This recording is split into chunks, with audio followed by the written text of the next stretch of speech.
Ndadzoka zvakare mhuri yeZimbabwe pasekuru neHoreka apo pandine mhuri iri kusuwisa zviri kurwadza nekuti murandarume akagadzirirwa kuti abate mafambiro ari kuita mudzimai wavo. Regai tikurikure navo tiri pamwe chete. Hanzvadzi makadii? Tiripo. Ndinovimba ndakasangana nemi 2 weeks ago pandakauya pano ndichisangana nasekuru neHoreka. Takambotaura tese mainge mafambira nemudzimai wenyu. Mungatitaurirawo here kuti zvakafamba sei uye mudzimai wenyu ndeupi uye avo vandiri kuona varipo ava ndevapi? Ichokwadi vatete. Mumashure uko ndakanga ndakagara pasi ndichiona mafambiro aita muzvimba mangu ndaiona zvisina kumira mushe.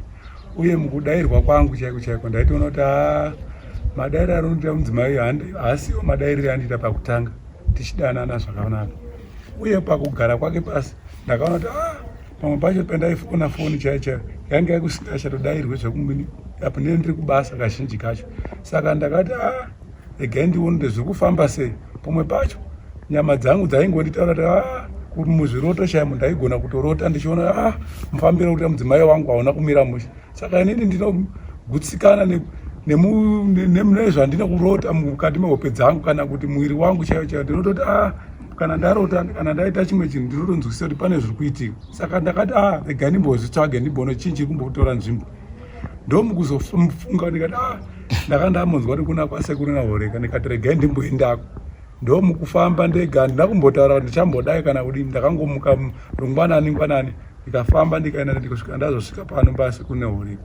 Ndokuzosvika ndikauya nechipfeko chavo handide nhumbi yemudzimai wangu yaanofarira kupfeka iya ndiye ndakauya naye ndasvika panapa kuna sekuru naHoreka ndikataura nyaya tsanangura nyaya yangu sezvairi.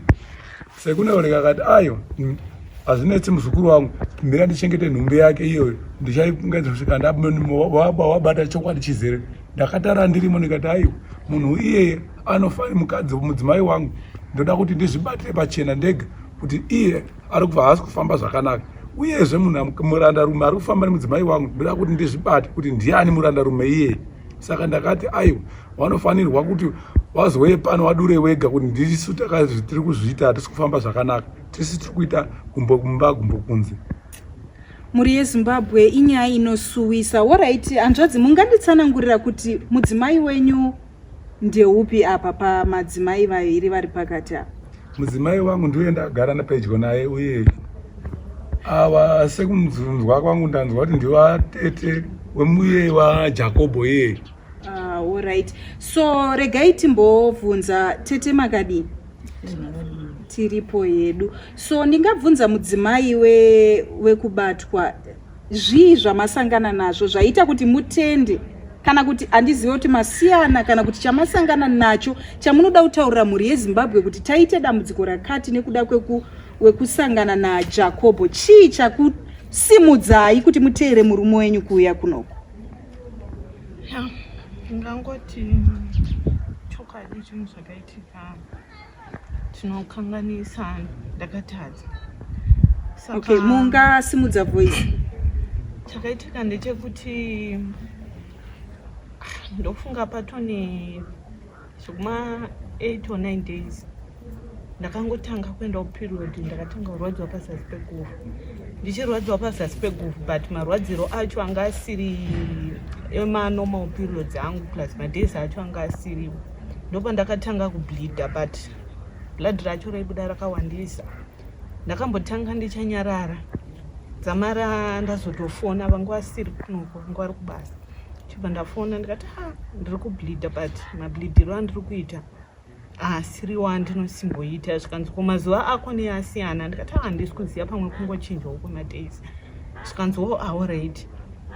Vachibva vanyarara ndobva vazouya zvichwa vakasvika ropa ndichingobleeda. Ndo zvazoita kuti ndibvume kuuya navo plus Jakobho acho aingoramba achindinetsa achiti iye nhengo dzake dzakazvimba here kubva paakasangana neni. Ndakatombotanga ndichiramba kuti nini handina kugadzirwa nemurume wangu sezvo havana zvavanga vambondibvunzawo kana neniwo kuti ndingafungire kuti vane zvavanganditi. Hapana chandakambofungira. Saka ndaifungira kuti pamwe mukadzi wavo akavagadzira kuti vapo vanenge vasanganawo neumwe mukadzi zviite sekudaro. Saka iye wacho akazongoramba achinditi mukadzi wangu hazvisiri zvakatosvikawo pakuenda. Saka zvakaoma. Aiwa, ndine urombo tete nenyaya yakadai. Inyaya isingatambiriki. Zvinhu zvakaita sekutamba sekuseka, vakaendesa nhumbi kuna sekuru, but zvasvika pakuti havachakwanisi kufamba. Vari kuti nhengo yavo yakura kudarikidza makurire enhengo yemunhu akasikwa naMwari ari zvaari. Uye tete vedu varipo ava vari kuramba vachiteera mazuva avo, but pakuteera vari kutaura kuti vari kubuda ropa rakawandisa, zvisiri izvo zvinokurudzirwa mukurarama.